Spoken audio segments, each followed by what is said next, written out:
സ്വപ്നങ്ങൾ കാണാനുള്ള നമ്മുടെ ഒരു കരുത്ത് പ്രോമിസസ് ഓഫ് ഗോഡാണ്, ദൈവത്തിൻ്റെ വാഗ്ദത്തങ്ങളാണ്. ആന്ധ്രയിൽ ഞങ്ങൾ അവിടെ ചെന്ന് ഒരു 3 ദിവസം കൊണ്ട് ഞങ്ങൾക്ക് ഒരു കാര്യം മനസ്സിലായി, ഒരു കാരണവശാലും ഞങ്ങളുടെ ബിസിനസ് മോൾ അവിടെ നടക്കത്തില്ല. അങ്ങനെ ഒരാഴ്ച കഴിഞ്ഞപ്പോൾ ഞങ്ങൾ തിരിച്ചു വരാൻ തീരുമാനിക്കുകയാണ്. വലിയ പരാജയത്തോടെയുള്ള യാത്ര. കർത്താവിനെ വിശ്വസിച്ചും ആശ്രയിച്ചും 100% സക്സസ് ആകുമെന്ന് പറഞ്ഞ് തുടങ്ങുന്ന ഒന്ന് പരാജയപ്പെടുന്നത് ഭയങ്കര ഭീകരമാണ്. അപ്പോൾ തിരിച്ചവിടെ നിന്ന് ബസ്സിൽ ഇങ്ങോട്ട് വരുമ്പം ഹൃദയം വല്ലാതെ കലങ്ങിയിരിക്കുകയാണ്. കംപ്ലീറ്റ് പരാജയപ്പെട്ടുള്ള തിരിച്ചുള്ള യാത്ര.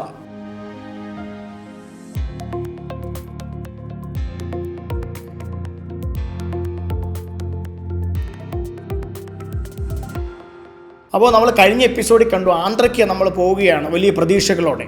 വലിയ ചലഞ്ചസ് നമ്മുടെ ഫ്രണ്ടിലുണ്ട്, കാരണം ക്യാഷ് ഒന്നും കയ്യിലില്ല.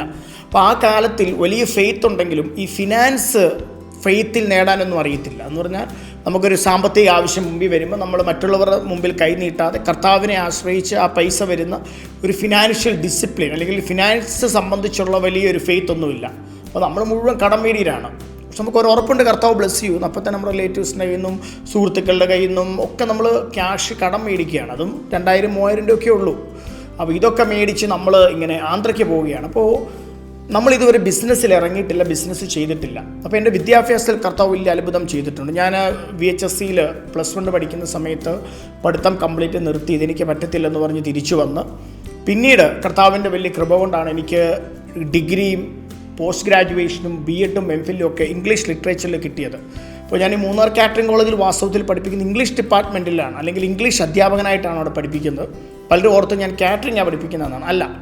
അപ്പോൾ ആ ഒരു എക്സ്പീരിയൻസ് ഒക്കെ നമുക്കുണ്ട്. കർത്താവിനെ വിശ്വസിച്ച് നമ്മുടെ ജീവിതത്തിൽ അത്ഭുതങ്ങൾ നമ്മൾ കണ്ടിട്ടുണ്ട്. +2 തോറ്റെടുത്ത് നിന്ന് MA BEd MPhil English language literature, ഇതൊരു വലിയ മിറക്കിൾ. അതും വലിയ ഇന്ത്യയിലെ തന്നെ പ്രശസ്തമായ കോളേജുകളിൽ. പക്ഷേ ബിസിനസ് ചെയ്ത് പരിചയമില്ല, ബിസിനസ്സിൽ എക്സ്പീരിയൻസ് ഇല്ല, ബിസിനസ്സിൻ്റെ ഒരു മെട്രിക്സ് നമുക്കറിയത്തില്ല, എസ്പെഷ്യലി മണി സംബന്ധിച്ചുള്ള ഒരു ഐഡിയയും നമുക്കില്ല. അപ്പോൾ വലിയ ചലഞ്ചസും ടെൻഷനും ഒക്കെ നമ്മുടെ അകത്തുണ്ട്. പക്ഷെ അപ്പോഴും നമ്മൾ വിശ്വസിക്കുന്നത് കർത്താവിനെ വിശ്വസിച്ചാൽ അത്ഭുതങ്ങൾ നടക്കും, അല്ലേ? വലതുവശത്ത് 1000 ഇടതുവശത്ത് 10000 വീണാലും അനർത്ഥവും നമ്മുടെ അടുത്തോട്ട് വരത്തില്ല.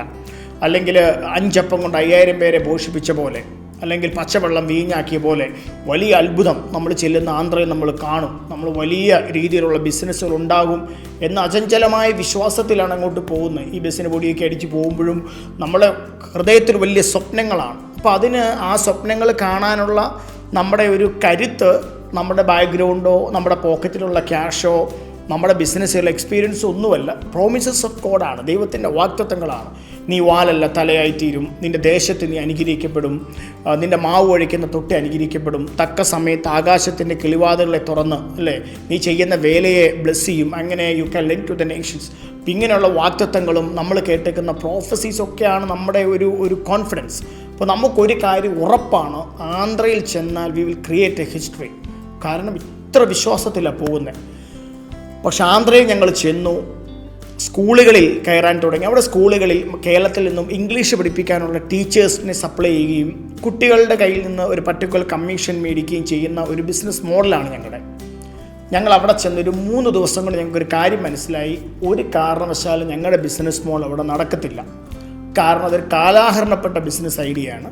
10-15 വർഷമായിട്ട് കേരളത്തിലെ അല്ലെങ്കിൽ ഇന്ത്യയിലെ പല സംസ്ഥാനങ്ങളിൽ നിന്നുള്ള വലിയ കോർപ്പറേറ്റ്സുകൾ അവിടെ ഇങ്ങനെ ടീച്ചേഴ്സിനെ സപ്ലൈ ചെയ്യുന്നുണ്ട്. അതൊരു സാച്ചുറേറ്റഡ് ലെവലായി ഇനി ബിസിനസ് മുമ്പോട്ട് പോകത്തില്ല. അങ്ങനെ വലിയ പ്രതീക്ഷയോടെ ക്യാഷൊക്കെ റിലേറ്റീവ്സിൻ്റെ നിന്ന് കടം മേടിച്ച് അവരുടെ ഗോൾഡൊക്കെ പ്ലെഡ്ജ് ചെയ്ത് ആന്ധ്രയിൽ പോയി ബിസിനസ് സക്സസ് ആകുമ്പോൾ 1-2 മാസത്തിനുള്ളിൽ തിരിച്ചു കൊടുക്കാമെന്ന് പറഞ്ഞ് പോകുന്ന ബിസിനസ് ആദ്യത്തെ ഒറ്റ ആഴ്ച കൊണ്ട് തന്നെ ഞങ്ങൾക്ക് മനസ്സിലായി, ഒരു പരിപാടിയും ഇവിടെ നടക്കത്തില്ല. ഇറ്റ്സ് കംപ്ലീറ്റ്ലി ഞങ്ങളുടെ കയ്യിൽ നിന്നും ഇത് പോയി എന്ന് പറഞ്ഞാൽ ഞങ്ങൾക്ക് മനസ്സിലായി ബിസിനസ് ഇനി ഇവിടെ ഓടത്തില്ല. അപ്പം ഇനി എന്താ ചെയ്യുന്നത്? വീട്ടുകാരോടും നാട്ടുകാരോടും ചർച്ച് മേറ്റ്സിനോടും എല്ലാവരോടും ഞങ്ങൾ ബിസിനസ് തുടങ്ങാൻ പോകാമെന്ന് പറഞ്ഞ് പോന്നേക്കാണ്. അങ്ങനെ ഒരാഴ്ച കഴിഞ്ഞപ്പോൾ ഞങ്ങൾ തിരിച്ചു വരാൻ തീരുമാനിക്കുകയാണ്. എന്ന് പറഞ്ഞാൽ വലിയ പരാജയത്തോടെയുള്ള യാത്ര. അപ്പോൾ തിരിച്ചവിടെ നിന്ന് ബസ്സിൽ ഇങ്ങോട്ട് വരുമ്പം ഹൃദയം വല്ലാതെ കലങ്ങിയിരിക്കുകയാണ്. കാരണം നമ്മൾ ചോദിക്കുകയാണ്, കർത്താവേ, നിന്നെ വിശ്വസിച്ച് ബിസിനസ്സിന് വേണ്ടി ഇറങ്ങി തിരിച്ചിട്ട് ഫസ്റ്റ് ബിസിനസ് എക്സ്ട്രീംലി ശരിക്കും തകർന്നു പോയല്ലോ, ഒരു ഡിസാസ്റ്ററായി പോയല്ലോ. എന്തുകൊണ്ട് കർത്താവ് ഇങ്ങനെ സംഭവിച്ചു? കാരണം അന്നേരത്തേനും നാട്ടിൽ ഇനി ഞാൻ പറഞ്ഞല്ലോ, നമ്മുടെ സർട്ടിഫിക്കറ്റൊക്കെ കോളേജിൽ വെച്ചിട്ട് പോന്നേക്കുകയാണ്. തിരിച്ചു വന്നൊരു ജോലിക്ക് പോലും കയറാൻ പറ്റത്തില്ല.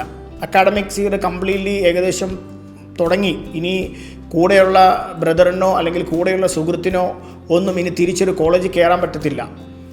അപ്പോൾ വലിയ തകർച്ച എന്ന് പറഞ്ഞാൽ എത്ര പേര് ഞാനിത് കേൾക്കുമ്പം അവർക്കത് മനസ്സിലാവുന്നുണ്ടെന്ന് അറിയത്തില്ല. കർത്താവിനെ വിശ്വസിച്ചും ആശ്രയിച്ചും 100% സക്സസ് ആകുമെന്ന് പറഞ്ഞ് തുടങ്ങുന്ന ഒന്ന് പരാജയപ്പെടുന്നത് ഭയങ്കര ഭീകരമാണ്. ഇപ്പം പത്രോസിൻ്റെ മീൻ പിടിക്കാൻ പോയ പോലാണ്. ഹി വാസ് ശരിക്കും ഗുഡ് അറ്റ് ഈ ഫിഷിങ്ങിൽ ഭയങ്കര എക്സ്ട്രോണറിയാണ്. കാരണം പുള്ളി ഫിഷർമാനാണ്. ആ ഫിഷർമാനായിട്ടുള്ള പുള്ളി ശരിക്കും മീൻ പിടിക്കാൻ വേണ്ടി പോയിട്ട് പരാജയപ്പെടുന്ന അവസ്ഥ വളരെ എന്ന് പറഞ്ഞാൽ പുള്ളി വിജയിക്കേണ്ട സമയത്ത് പരാജയപ്പെടുവാണ്. എന്ന് പറയുന്ന പോലെ 100% വിജയിക്കുമെന്ന ഉറപ്പിൽ പോയെടുത്ത് നിന്ന് കംപ്ലീറ്റ് പരാജയപ്പെട്ടുള്ള തിരിച്ചുള്ള യാത്ര. പക്ഷേ ഇന്ന് തിരിഞ്ഞു നോക്കുമ്പോൾ നമുക്ക് മനസ്സിലാകുന്നു എല്ലാത്തിനും ഒരു ദൈവത്തിൻ്റെ പ്രീ പ്ലാൻ ഉണ്ടായിരുന്നു. കാരണം ഇന്ന് ഞാൻ ഈ ബിസിനസ്സുകാർക്ക് വേണ്ടി ക്ലാസ്സുകൾ എടുക്കുമ്പോൾ, ബിസിനസ് ചെയ്യാനുള്ള മോട്ടിവേഷൻസ് കൊടുക്കുമ്പോൾ, ഗൈഡൻസ് കൊടുക്കുമ്പോൾ എനിക്കൊന്നറിയാം ഇതെല്ലാം എൻ്റെ ജീവിതത്തിൽ ഞാൻ കണ്ടതും കേട്ടതുമാണ്. അപ്പോൾ എന്തുകൊണ്ടത് തകർന്നു എന്നുള്ളത് മുമ്പുള്ള വീഡിയോകളിൽ ഞാൻ പറയാം. അതൊക്കെ നമ്മുടെ വിസ്ഡമായിട്ടുള്ള കാര്യങ്ങളാണ് ബിസിനസ് സംബന്ധിച്ച്. അങ്ങനെ എനിവേ ഈ വീട്ടുകാരോട് എന്ത് പറയും, കൂട്ടുകാരോട് എന്ത് പറയും, നാട്ടുകാരോട് എന്ത് പറയും എന്നുള്ള ആ വലിയ ആശങ്കയിൽ ഏകദേശം വെറും ഒരാഴ്ച കൊണ്ട്, ഒറ്റ ആഴ്ചയിലെ ആന്ധ്രയിലെ ജീവിതത്തിൽ പൊടി പിടിച്ച് കയ്യിലെ ക്യാഷും തീർന്ന് നാട്ടിൽ വന്നിട്ട് എന്തു പറയും എന്നുള്ള വലിയ ആശങ്കയോടെ ഞങ്ങൾ ശരിക്കും തിരിച്ച് ആന്ധ്രയിൽ നിന്നും കേരളത്തിലോട്ട് വരികയാണ്.